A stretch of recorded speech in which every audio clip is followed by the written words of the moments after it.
met with Dr. Ibrahim Kamuli, the head of surgery for the hospital. He invites me along with him on his morning rounds. Meeting up with Yasmina again, I notice that her smiles of yesterday are now forgotten. Dr. Kamuli tells me why. Whenever she sees us coming for a round, she cries. Okay, fine. It's okay. Fine. It's sad to see a girl with such a smile cry, but the visit of the doctor is clearly a painful reminder for her of a much darker time. Today is also the day that Abdi, the man who had his tongue cut out by Al-Shabaab, is to undergo surgery to remove the dead tissue from his mouth. How's it going so far? Yeah, it's going on well. And you see, he's doing this. He's also happy with the procedure. Dr. Mikuye talks me through the procedure as he operates on Abdi. The operation is designed to halt the infection that has so far spread to Abdi's throat and prepare Abdi for possible rehabilitation, which may be provided by a humanitarian organisation outside of Mogadishu. There's a certain NGO which is called Kogo, which might take on him. They might take him further to Nairobi or even to Kampala for further management. But what we are going to do here is just to give antibiotics, to debride, to ensure that the patient is stable, to go for further management.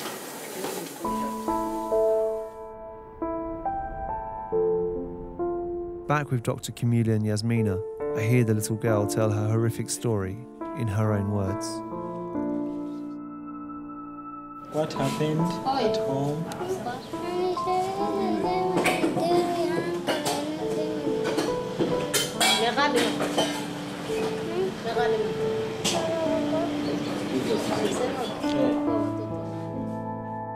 Despite the surgery already performed on her, Yasmina's ordeal is not yet over.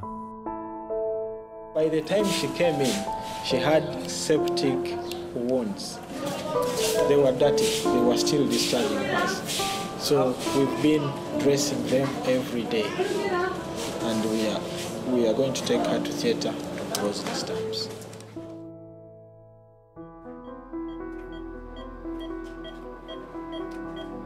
Yasmina is not the only one scheduled for surgery on their legs today. Mohammed is another of Dr. Kamuli's patients, a man who is about to undergo surgery to remove the lower part of his leg, which has been affected by elephantitis for the last 16 years.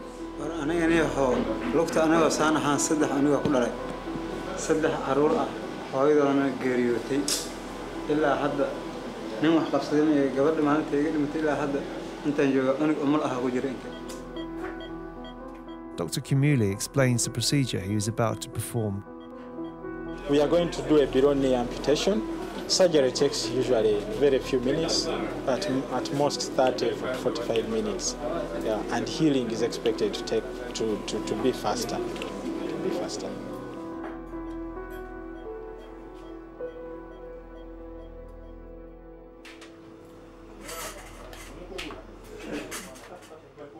As Dr. Mikuye finishes up his surgery on Abdi, I take the chance to ask him what sort of recovery his patient is expected to make.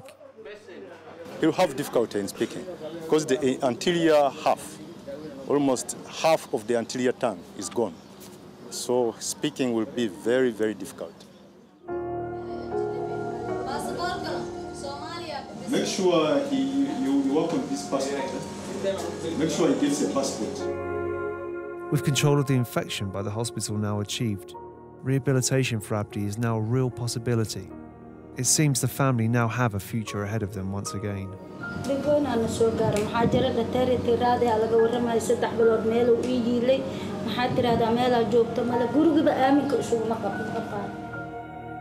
As I sit with Abdi and his mother, he takes the chance to tell his story once again. His story is something I'm certain this man will have nightmares about for the rest of his life.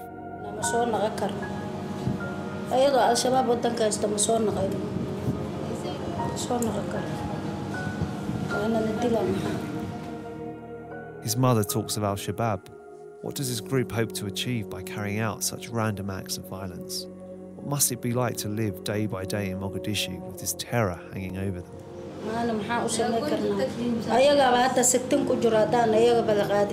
So they're all going to move somewhere else? They're all going to move somewhere else? Yes. Because of fear? Absimia? Absi.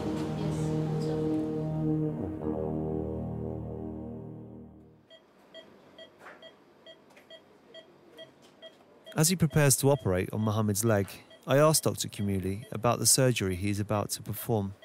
We are going to leave the stump open simply because he has been having chronic pus discharge down here. If you close immediately, 2 or 3 days later, you will find that it will be discharging pus. What do you do after? With the leg, yeah. the stump that we've removed. In most cases, these our patients here, the Somalis, they prefer to take their amputated part home, to bury it home.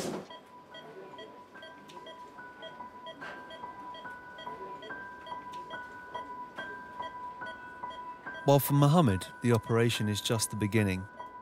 For little Yasmina, the closing of her stumps is the physical end. It is, however, true that for both of them, this is just the start of an emotional process which they are both about to embark upon.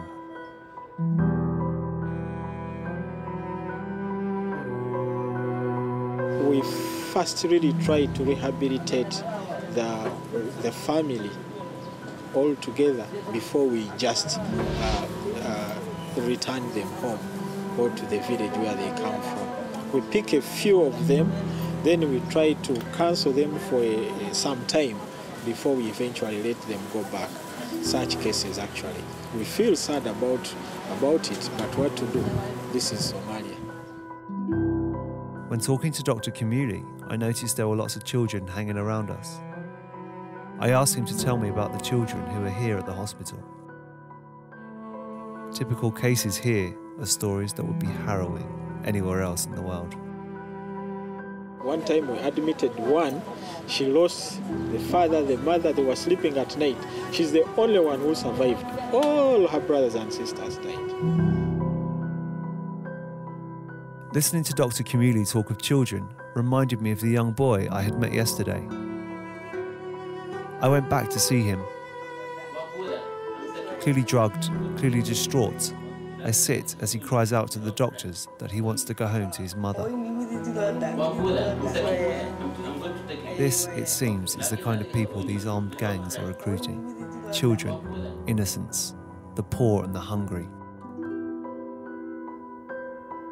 Having listened to victim after victim talk of Al-Shabaab and the atrocities they've inflicted on the people, I begin to wonder how the doctors deal with this. Are they not conflicted by having to treat people who are considered to be the enemy?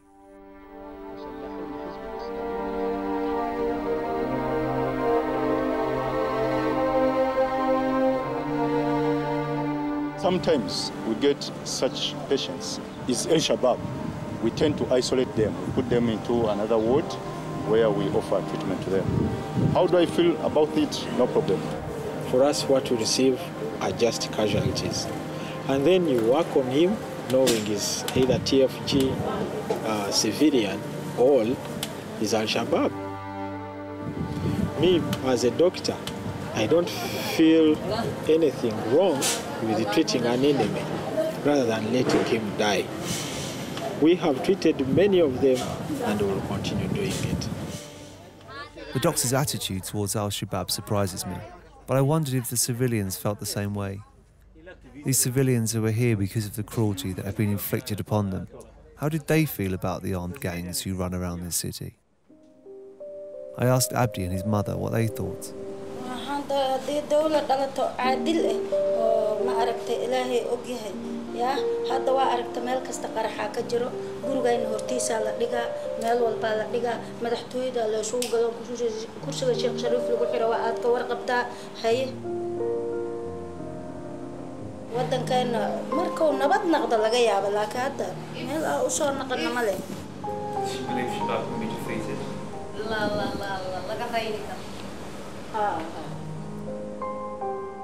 Listening to these people and their hope for reconstruction is refreshing. Refreshing that hope still flourishes in a place like Mogadishu. But was that hope generated by being here at the hospital, the place where people help them, here with the doctors who have this positive impact on the lives of every single person that they touch? After his sedative wore off, I visited Mohammed. It was just a few hours after his operation, yet despite that fact, he appeared to be in great spirits. He's doing very, very well.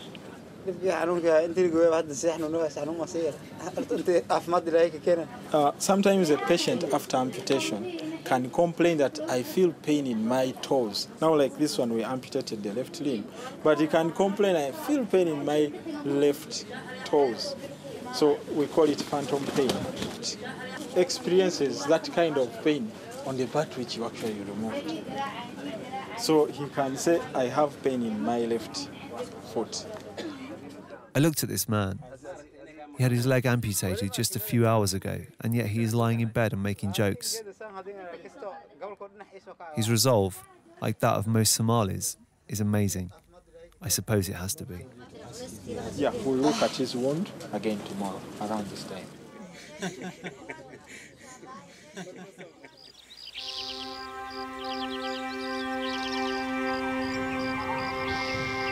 It's another new day, and the sun, as ever, burns brightly down on the hospital. This morning we are up early to look at new life. It is the first time that Medina, the 16-year-old mother, is able to hold her baby. A beautiful and tender moment for mother and child alike. Sister Mary Ochen, the sister on the women's ward, shows Medina how to feed her baby.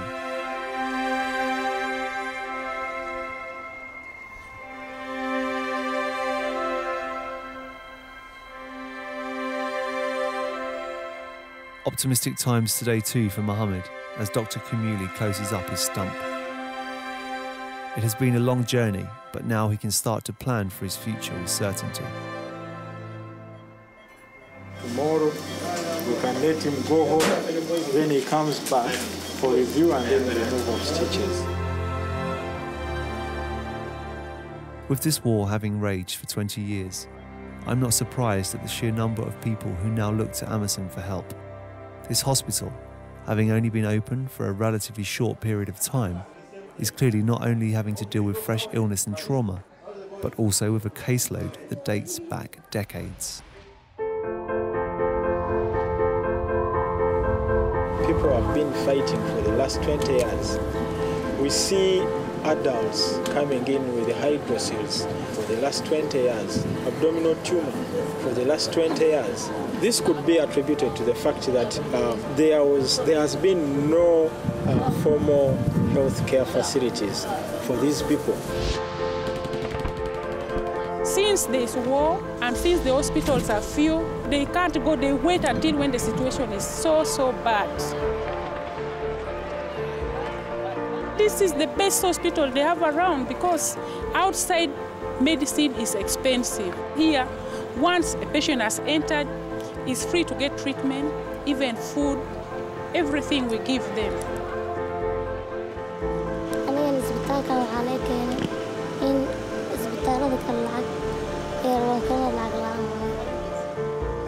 It has really benefited the Somalis. They are so grateful to AMISOM because of the humanitarian assistance that we offer.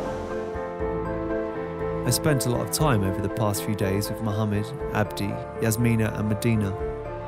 These are people with nothing. They came here as a last resort, and each of them, with their differing conditions, have been helped to some degree. Yasmina can play once again. Medina is a proud mother. Abdi may now have the chance to communicate with his family again. Mohammed can face life afresh. These